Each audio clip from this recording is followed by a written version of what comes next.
Smile and learn!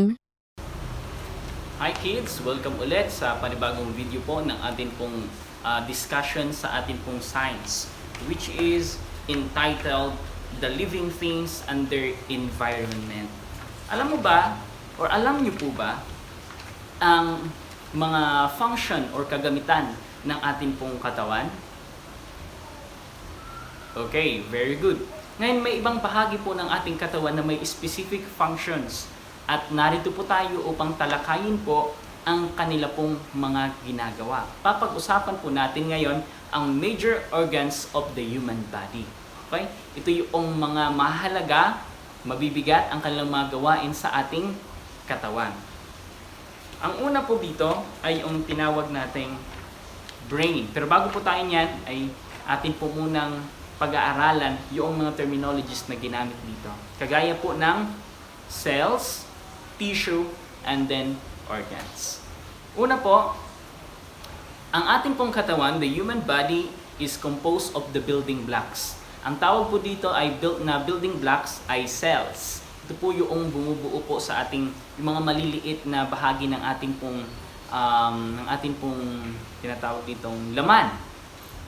And then kapag nagsama-sama po yung mga cells ay napo-form po siya na tissue. Kagaya po ng sa ilalim ng ating pong skin. Ano po? Kaya minsan nakakaranas po tayo ng sakit kapag kinukurot po ang ating skin, it is because of the cells. Yun ang function po ng cells na nakakadama ng mga physical contact na galing po sa labas or from outer materials na dumidikit sa kanya. So, next naman po, kapag nagsama-sama nga po yung cells ay nagiging tissue. At kapag ang tissue naman po, yung mga kaunting mga laman-laman ay nagsama-sama, nabubuo po siya bilang organs. At yung organs po, ito po yung nagpa-process ng lahat ng gawain, iba't ibang gawain sa ating katawan upang tayo po ay mabuhay. Okay? So ngayon po, ay uunahin po natin ang brain. Ano po? Brain. Ang brain po, ito po yung pinaka-largest and most complex part ng atin pong nervous system. When we talk about nervous system, ito po ay tumutukoy kaagad sa brain. Nervous system means function of the brain. Ano po? At ang brain po ang pinakamalaki at napakakomplikadong gawain sa buong major organs ng ating katawan. Sapagkat dito po lahat sa ating utak, ginagawa ang lahat ng bagay pagpaprocess. Ano po? Para makontrol yung ating ibang organs of the body. Next naman po ay meron po palang tatlong regions po ang ating brain. Ito po ay tinatawag na brainstem, meron po tayong cerebellum, at meron po tayong cerebrum. Okay? Tapos meron po tayo, ang pangalawa po ay yung tinatawag nating heart o puso. Okay? It is one of the key organs of the body. Alam niyo po ba bakit ito tinawag na susi ng atin pong katawan? Because it pumps the life. Okay? Kapag wala pong heart, ang tao po ay biglang mamamatay o madaling mamatay. Okay? Pag meron lamang tayong 2 minutes na wala pong hindi po magpapump ang ating heart, ay maaari po tayo o siguradong tayo po ay mamamatay. Ano po? So sabi po dito, it is a hollow muscular organ about the size of a closed fist. It is located approximately at the center of your chest and it is called the pumping system of the body. At ganito lang po siya. Kapag itry nyo pong i-close ang inyong pong kamay, ganito din po kalaki ang inyong heart. Okay? Kung gaano kalaki ang sukat ng iyong kamao, ganoon din po kalaki ang sukat ng inyong heart. Sa normal po na tao po, ha? Okay, kapag ating pong sinukat, nandito po ang ating heart, pero ang ating pong mararamdaman na pintig ay nandito. Ano po? That's the work of the heart. It is called also the pumping system of the body. Kasi siya po yung nagpapump. Ang pinapump niya po ay yung blood na nagkikarry po ng oxygen sa lahat ng bahagi ng ating nipong katawan. Okay? Next po ay tinatawag nating lungs o yung sa Tagalog ay tinatawag natin itong baga. Okay. Tinatawag po nating baga. Lungs ay tinatawag po nating baga. They are located at the center of your chest. Ito po yung ating chest and dito po yung ating Yan, nandito po ang ating pong lungs o ang ating baga. Ang function naman po ng lungs ay para po mag-inhale at mag-exhale ng oxygen. Okay? Siya po yung tumutulong upang makahinga ang tao ng hangin. Po. Sabi dito, the lungs inflate you when inhale and deflate you when you exhale. Okay? Ito po yung nagbibigay sa atin, nagpapump ng hangin sa ating katawan. At nagkicarry po ng oxygen sa atin din pong katawan sa tulong po ng heart. Next naman po ay tinatawag nating intestines. Okay? Ito po ay kumbaga bituka na nasa ating tiyan. The small intestine break down foods and absorb nutrients needed for the body and get rid of the unnecessary components, while the larger intestine absorbs water and passes the undigested food through the anus. Ngayon, meron pong dalawang klase ang intestine. Meron po tayong tinatawag na large intestine at saka yung small intestine. Ngayon, alamin natin ang function nilang dalawa. Yung small intestine po, siya po yung nag-a-absorb ng nutrients sa pagkain na ating kinain na nagmumula po doon sa ating stomach. Ang kanya pong trabaho ay i-absorb niya yung nutrients sa ating pagkain at isi-serve po yun or bibigay sa buong bahagi ng ating katawan. While yung naman pong large intestine, ang kanya pong function ay doon po sa mga tira-tirang mga pagkain na ating kinain, which is na-absorb na yung nutrients, at ang kanya namang gawain ay maglabas ng dumi papuntang anus. Ang anus po ay, sa Tagalog po ay puwet. Kaya po ang large intestine, siya po yung nagpuproduce po ng tae natin. Ano po? Pag ang nutrients naman po na sinisip-sip, yun po, ang responsible po noon ay ang small intestine. And then, yung sa tae naman na napuproduce, ay yun naman po yung large intestine. Ano po? Next ay yung tinatawag nating liver. Pag sinabing liver, it primarily produces bile which aids in the digestion of fats and lipids. Ito pong liver natin, tumutulong po ito produce ng bile po na kung saan tumutulong sa ating pag-digest. Halimbawa, yung food po natin sa ating tiyan, namamangha tayo, gaano mang katigas yan, ay natutunaw.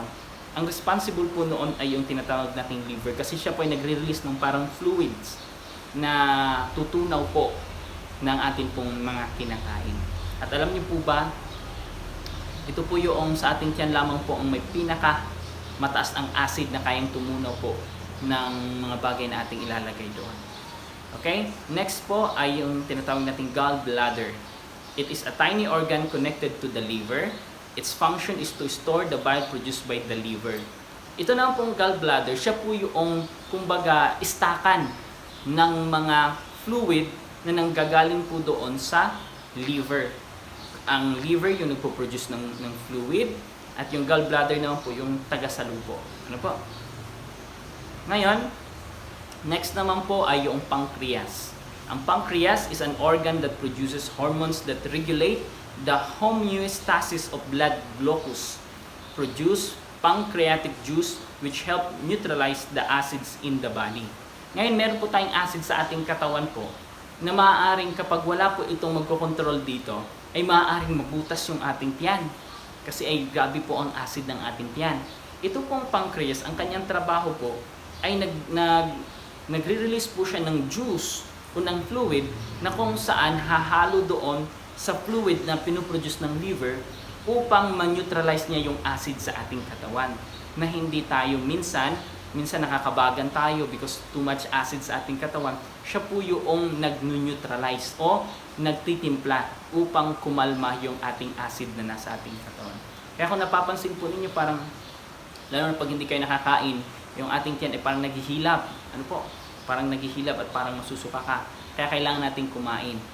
Normal po na kapag wala po tayong nakain, ay maghihilab po ang ating tiyan kasi nag-create po yung ating liver ng marami pong acid. At ang taga-control lamang nito ay yung ating pong pancreas. Okay? Next naman po ay yung kidneys. Yung ating kidney. Yung ating kidney po is an organ also shaped like a bean. Para po siyang hugis munggo. Ito po yung ating kidney.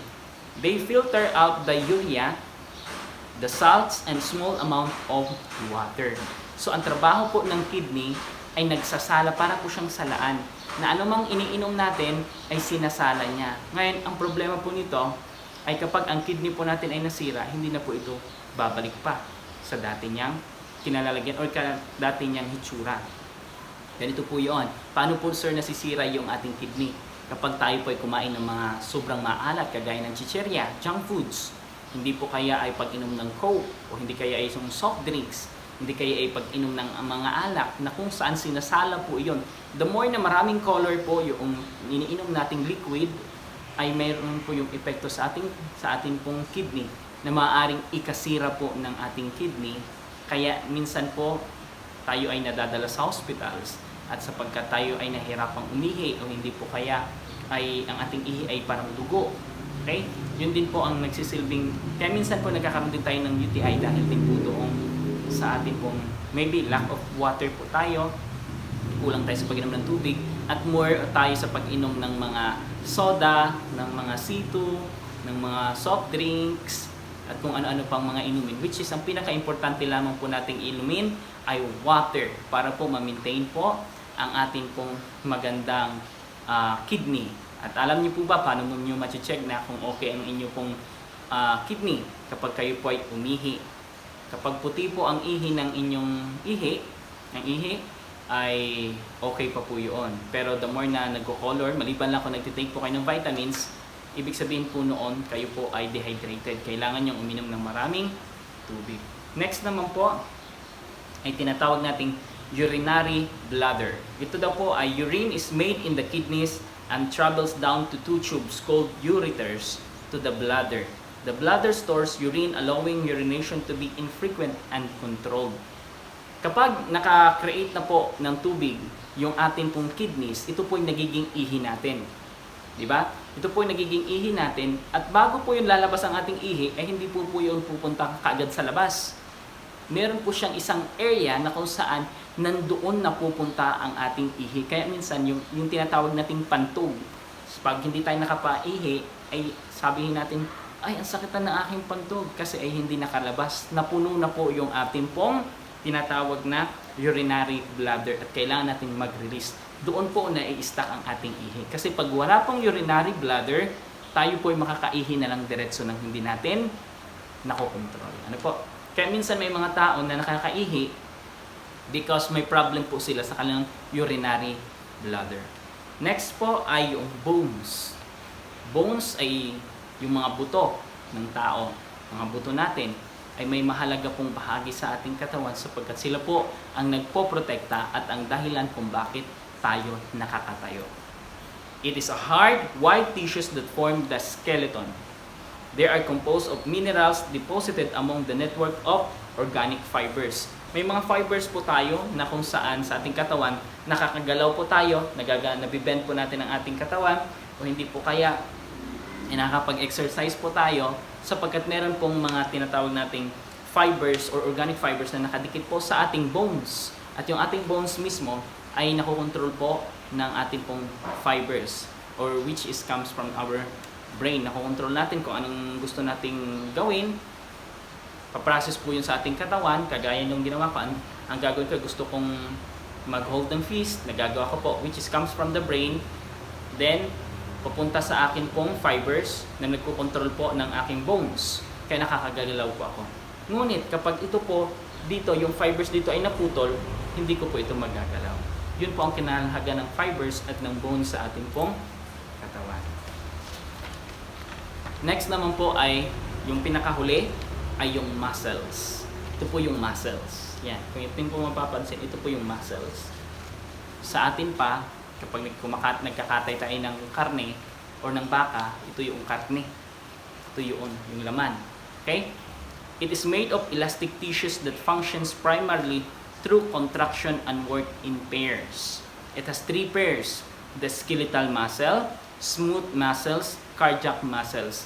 Kaya kung atin pong napapansin, may tatlong layer po yan. Kaya kapag nasusunog po ang yung skin, ay sasabihin po ng doktor, first degree burn, second degree burn, third degree burn, or ilang degree pa po yun.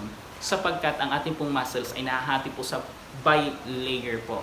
At ito po yung tumutulong din sa atin upang tayo ay magmukhang tao. Kasi pag wala po tayong muscles, wala tayong laman, ay tayo po ay hindi mukhang tao tingnan. Ano po? So, paano nga po pala, ako ay may tanong po sa inyo, paano natin mamimaintain ang ating katawan na mabuti? Very good. Simple lamang po ang tamang sagot. Kumain ng maayos, uminom ng maayos, ng mga masusustansya, at nakakatulong sa ating katawan. Ano po ba ang sabi sa atin ng Panginoon sa Bible? Ang sabi sa atin ay kumain tayo ng mga gulay na kung saan ay nilikha ng Panginoon para sa atin. Hindi lamang gulay. Doon sa time ng creation ng Panginoon, hindi lamang gulay ang kanyang sinabi na ating kakainin, kundi maging prutas. Okay? Gulay, prutas, at iba pang ginawa ng Panginoon na natural. Hindi po yung ginawa ng tao. Okay. Thank you very much po sa inyo pong pakikinig sa ating discussion ngayong araw na ito. Ito po ulit si Sir Jet. Thank you very much.